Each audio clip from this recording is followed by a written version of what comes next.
Kurdistan ကိုနိုင်ယူပြီးကစားသမားဘွားကိုအလားပါဆုံးအချိုးမြေဆုံးနှုတ်ဆက်သွားမယ်အောင်လာအန်ဆန်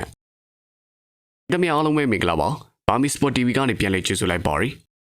15936ပြိုင်ပွဲကြီးကတော့ကျင်းပဖို့တရက်ထက်တရက်နီးကပ်လာခဲ့ပြီဖြစ်ပါရယ်ဒီပြိုင်ပွဲကပရိသတ်တွေကိုတော်လေးကိုမှဆွဲဆောင်မှုရှိနေပါရယ်ပြိုင်ပွဲတစ်ခုလုံးပွဲကြီးပွဲကောင်းတွေပါဝင်နေတဲ့ဆိုပေမဲ့ပရိသတ်တွေစိတ်ဝင်စားဆုံးနဲ့စောင့်ကြည့်ခြင်းဆုံးပွဲစဉ်တစ်ပွဲပဲရှိပါရယ်အဲ့ဒီပွဲကတော့မြန်မာဂုံဆောင်အောင်လာအန်ဆန်နဲ့Sweden fighter Sebastian Kurdistan တို့ထိပ်တိုက်တွေ့ဆုံကြမဲ့ပွဲပဲဖြစ်ပါရီ။အောင်လာအန်ဆန်ကတော့ Burmese Python ဆိုတဲ့နာမည်ပြောင်းတဲ့မြန်မာနိုင်ငံရဲ့ MMA လောကမှာဂုဏ်ယူစရာသူရဲကောင်းတစ်ယောက်လည်းဖြစ်ပါရီ။ကချင်ပြည်နယ်မြစ်ကြီးနားမှာ1985ခုနှစ်မေလ21ရက်နေ့မှာမွေးဖွားခဲ့သူပါ။အောင်လာကတော့ရန်ကုန်မှာကျောင်းသားဘဝကိုဖျက်ဆီးခဲ့ပြီး2003ခုနှစ်မှာအမေရိကကိုပြောင်းရွှေ့သွားခဲ့သူဖြစ်ပါရီ။အဲဒီမှာ Michigan ပြည်နယ်က Andrew University မှာစိုက်ပျိုးပွဲယူခဲ့ပြီးတော့ဘွဲ့ရခဲ့ပြီးတဲ့နောက်ပြောင်းမွေးမြူရေးလုပ်ငန်းကိုလုပ်ကိုင်ခဲ့ရင်းနဲ့ MMA လေ့ကျင့်ရေးကိုစတင်ခဲ့ပါရီ။ကျွန်တော်တို့ပြောနေတဲ့ Burmese Python ဆိုတဲ့နာမည်ပြောင်းကြီးကအမေရိကမှာရှင်ပြိုင်ကစားခဲ့တဲ့ပွဲစဉ်တစ်ပွဲမှာ promoter တယောက်ကမြန်မာပြည်ကဘယ်နေရာကလဲလို့မေးရင်းနဲ့သူ့ရဲ့ကစားပုံကိုကြည့်ပြီးတော့ပေးလိုက်တာဖြစ်ပါရီ။အောင်လာကတော့2005ခုနှစ်မှာ MMA ကစားသမားဘောကိုစတင်ခဲ့ပြီ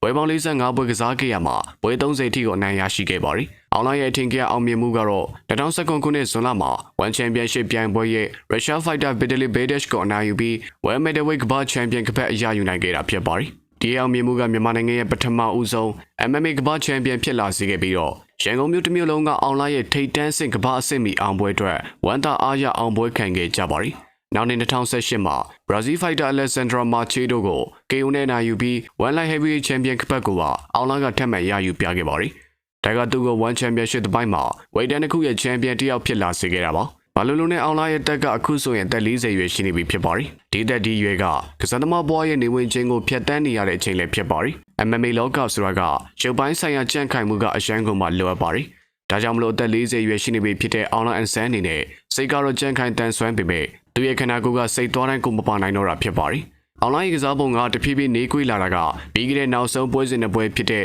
ရှမေးအော်ရိုဂန်နဲ့ရှင်ပြိုင်ကစားသွားခဲ့တဲ့ပွဲစဉ်မှာအတိုင်းသားမြင်တွေ့ခဲ့ရပါရီ။အခုရှင်ပြိုင်ကစားသွားမဲ့ Sebastian Kurdistan နဲ့ပွဲစဉ်ဟာသူရဲ့ကစားသမားဘွားရဲ့နောက်ဆုံးပွဲစဉ်လုံးအောင်လာကိုရိုင်းကကြီးညာခဲ့ပြီးဖြစ်ပါရီ။ဒါကြောင့်မလို့ဒီရဲ့ပွဲမှာသူရဲ့အကောင်းဆုံးဆွဲရည်ကိုပြသပြီးပရိသတ်တွေကိုဂုဏ်ယူစရာအမတ်တရားတစ်ခုဖြစ်ထားခဲ့ခြင်းမှာသိကြပါရီ။ဒီရဲ့ပွဲစဉ်က One Championship ရဲ့ Middleweight တန်းပွဲစဉ်ဖြစ်ရှင်ပြိုင်ကစားသွားကြမှာဖြစ်ပါရီ။အောင်လာအန်ဆန်အတွက်ဒီရဲ့ပွဲကသူ့ရဲ့ကစားသမားဘွားကိုဂုဏ်သိက္ခာရှိရှိနဲ့အဆုံးသတ်ဖို့အခွင့်အရေးတစ်ခုလည်းဖြစ်ပါရီ။မြန်မာပရိသတ်တွေအတွက်ကလည်းသူတို့ရဲ့သူရဲကောင်းကိုနောက်ဆုံးချိန်အားပေးနိုင်မဲ့အခွင့်အရေးဖြစ်လာပါလိမ့်မယ်။ Sebastian Kurdistan တယောက်ကလည်းဒီရဲ့ပွဲအတွက်အပြည့်အဝပြင်ဆင်ထားတယ်လို့ကြွေးကြော်ထားပါရီ။သူက One Championship ရဲ့ရခိုင် Welterweight ကမ္ဘာချန်ပီယံဟောင်းတစ်ယောက်ဖြစ်ပြီးတော့ပြင်းထန်တဲ့ထိုးချိန်နိုင်စွမ်းတဲ့လူသိများပါရီ။ Kurdistan ကအောင်လာအန်ဆန်ကိုစောစောစီစီပွဲသိမ်းမယ်လို့ကြွေးကြော်ထားတာကသူရဲ့ယုံကြည်မှုကိုပြသနေတာဖြစ်ပါရီ။သူရဲ့ထိုးချိန်နိုင်စွမ်းတဲ့ပြင်းထန်တဲ့ကစားပုံကအောင်လာအတွက်ကတော့စိန်ခေါ်မှုတစ်ခုပဲဖြစ်လာနိုင်ပါရီ။သူရဲ့လက်သီးချက်တွေကပြိုင်ဘက်ကိုလွယ်တကူ KO လုံးနိုင်တဲ့စွမ်းရည်အပြည့်ရှိပါရီ။ဒါကြောင့်မလို့ပဲဒီရဲ့ပွဲကအောင်လာအန်ဆန်ရဲ့စွမ်းရည်နဲ့ Kurdistan ရဲ့စိတ်ဓာတ်ပိုင်းတို့အားပြိုင်ကြမဲ့ပွဲစဉ်ဖြစ်လာပါလိမ့်မယ်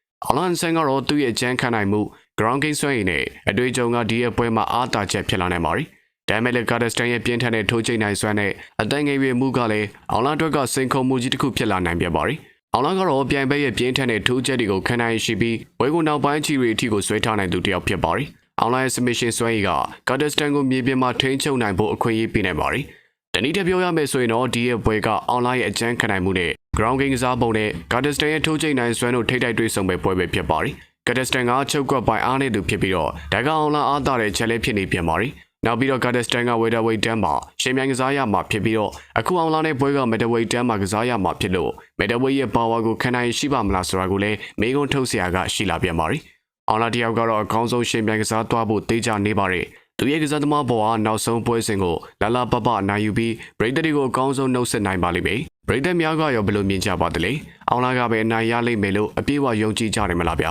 ။ပြောသွားပေးခဲ့ကြပါဦးနော်။အဆုံးထိကြည့်ရှုပေးခဲ့လို့အားလုံးကိုအထူးပဲကျေးဇူးတင်ရှိပါရခင်ဗျာ။